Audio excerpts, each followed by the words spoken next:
First Major Paul Max Moga from Air Combat Command's 1st Fighter Wing, and I fly the world's most advanced combat fighter, the F-22 Raptor.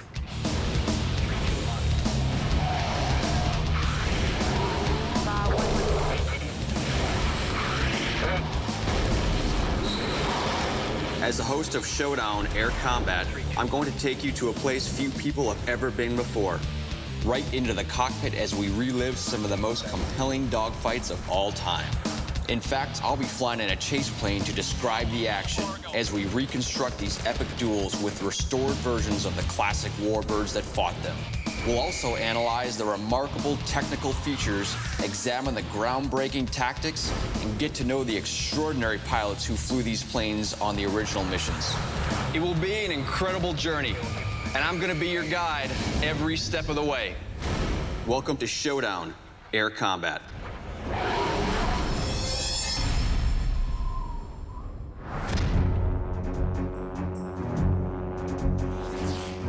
August 1942. A lone F-4F Wildcat battles desperately against a group of faster and more maneuverable Japanese Zeros. Even worse for the Wildcat driver, one of the Zeros is flown by deadly Japanese ace Saburo Sakai. But U.S. Navy pilot Pug Sutherland is also one hell of a great stick, and his Wildcat is one of the toughest warbirds ever built. Two great pilots, two great planes, and a showdown that will push all of them to the breaking point. Often in air combat, the technical features of the aircraft are secondary to the skill of the pilots. During the early days of World War II, the dominant fighter plane in the Pacific was the legendary Japanese Zero. Fast, extremely maneuverable, and heavily armed, he could literally fly circles around most U.S. fighters, creating an aura of invincibility that still lingers today. But just as important as the aircraft was the superior training and experience of their pilots. Many had years of combat flying in China under the belt before World War II even started. Among the best of them was Saburo Sakai. For the U.S. Navy, the top fighter at the beginning of the war was the Grumman F-4F Wildcat. Slower and far less agile than the Zero, many felt it was obsolete compared to the Japanese plane. But in the hands of a skilled pilot like James Pug Sutherland, even the Wildcat could fly and fight with the Zero. On August 7, 1942, these two planes and pilots collided in the skies over Guadalcanal. The result was a dogfight that would be remembered as one of the most famous of all time. August 1942. Despite victories in the battles of the Coral Sea and Midway, U.S. forces have yet to win back any of the gains already made by the Japanese since the beginning of World War II. American commanders will try and reverse the tide by invading a tiny island in the South Pacific called Guadalcanal. The invasion of Guadalcanal was the first offensive campaign that the U.S. launched in the Pacific. And the immediate objective was to capture an airfield on Guadalcanal, which the Japanese had been building for some months. To achieve this objective, the U.S. Navy assembles a powerful invasion fleet. The support group had 26 ships, plus 3 oilers. Now, that included 3 aircraft carriers, as a battleship, and cruisers and destroyers. The key thing is that they had 3 fleet carriers involved. They had the Saratoga, the Enterprise, and the Wasp.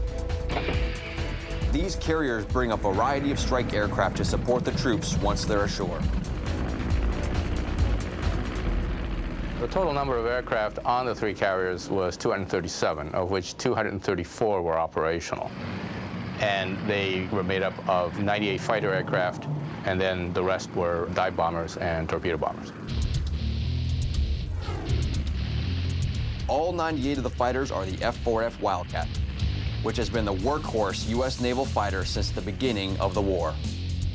The F-4F-4 was just coming into service as the war began. The F-4F-4 was somewhat heavier than the previous models. It also had 2 extra guns, a total of 6 .50 calibers, whereas previously it had 4. So the performance was a little bit more sluggish than the earlier models. You know, it had a 1,200 horsepower engine, had a top speed of about 320 miles per hour. It was rugged. Grumman was known for its rugged construction, the Grumman Iron Works. Armor plate, self-sealing fuel tanks were standard on these planes. Facing off against this stubby little brawler is the primary Japanese fighter, the Mitsubishi Zero. Among its other attributes, the Zero is designed specifically to operate effectively in the vast Pacific theater. The Japanese knew that during the 1930s that eventually their main hypothetical opponent was going to be the U.S. And they also knew that the Pacific involved huge distances. So they were very conscious about trying to design aircraft with long-range capabilities, and that's true of the Zero fighter. During the battle for Guadalcanal, the Zero's range will be put to the test.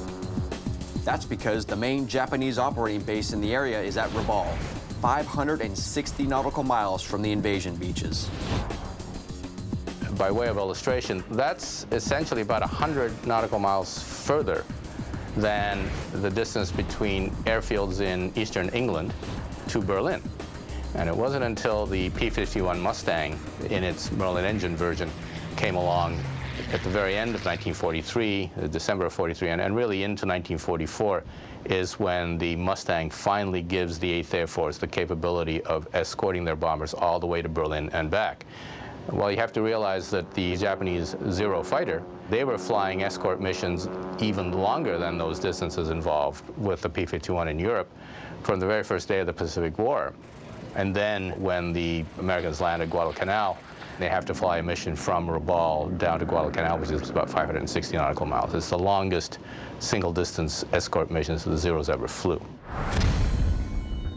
Having flown many long missions myself, over 10 hours in a single-seat fighter, I can tell you that these extended over-water flights by the Zero drivers demand the utmost skill and endurance, but they're up to the job.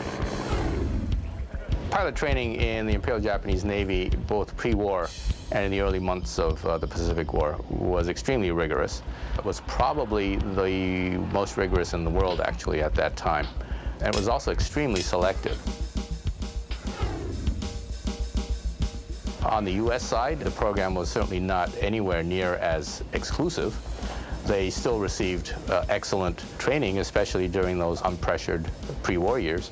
But another thing to keep in mind is that because of Japan's involvement in China and the early months of the Pacific War, the average pilot that was facing the F-4F pilots over Guadalcanal on that day had much more combat experience. Among the most experienced of these Zero drivers is Saburo Sakai. Like several of his comrades, he's already seen extensive combat flying in China. He's also claimed over 50 kills. But surprisingly, only 4 of these are against Chinese aircraft. The rest are victories over various Allied planes made in the 9 months since the beginning of World War II.